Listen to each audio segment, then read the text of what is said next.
Oh, it's January 11th. How are those New Year's resolutions of yours holding up? Long gone. Well, if you're like me, don't beat yourself up if you've already slipped, because you can achieve your goals with some simple strategies. UW Health's distinguished psychologist Shilagh Mirgain is here to show us. Happy New Year, Shilagh. Happy New Year, Happy Shilagh. New Good to see Year. you. So if you already fell off the wagon with your resolution, what's some advice?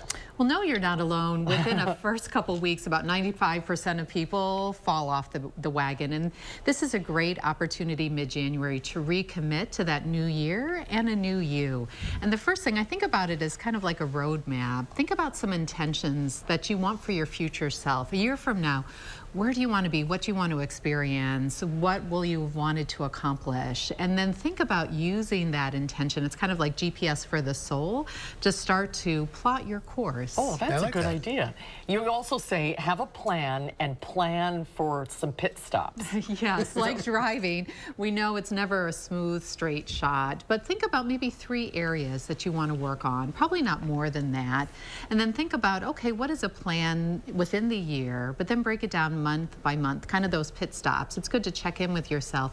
The biggest thing people do is they go too big or too vague. So think about setting a SMART goal, having it small and specific, measurable, something that's attainable, that's relevant or important to you, and then time-based. So month to month, think about, okay, in the next month, what are some small steps that I can take?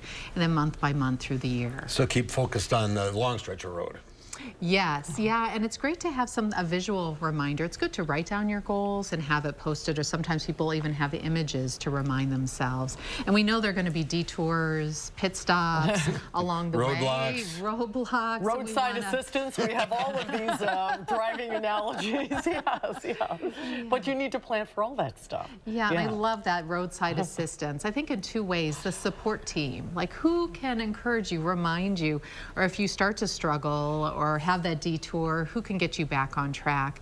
And then if you anticipate those challenges ahead of time, research shows that you're more likely to overcome them, move around them, keep going. The biggest thing is to not give up. And so if you plan ahead for that, if this happens, then I'll do this, you're more likely to stay on track. And maybe you have somebody riding shotgun. You could do this together. Yes, I love that idea. Have a goal-getting person as your support team. We need to remember behavior change is hard. It can take on average 66 days to form a new habit. Oh, wow. So, you know, So it's not 3 going to months. happen, in the next day. But sometimes having that friend or loved one you can check in with, right? You can encourage each other. You could celebrate the small successes. We go so much further if we go together. And it's I think just not giving up and starting over again, rather than just saying, well, I didn't lose 50 pounds in 2 weeks, so now We'll do it next year. I'm all done. We'll do it next year. That's such a great example. Research shows that with weight loss specifically, if we're kind to ourselves, if we're self-compassionate when we fall off the wagon, we're more likely to achieve the end goal. So don't beat yourself up. We're going to have those off days, those bad days, but then make a choice to do something in the direction of your goal the next day or even in that next moment. Great advice as usual. Shilagh, thanks for being with us today. Thanks. And we'll see you next week. See you next week. Kind of retirement advice. Retirement. And see you next week. Yay. All right, we'll have a final trigger forecast coming up.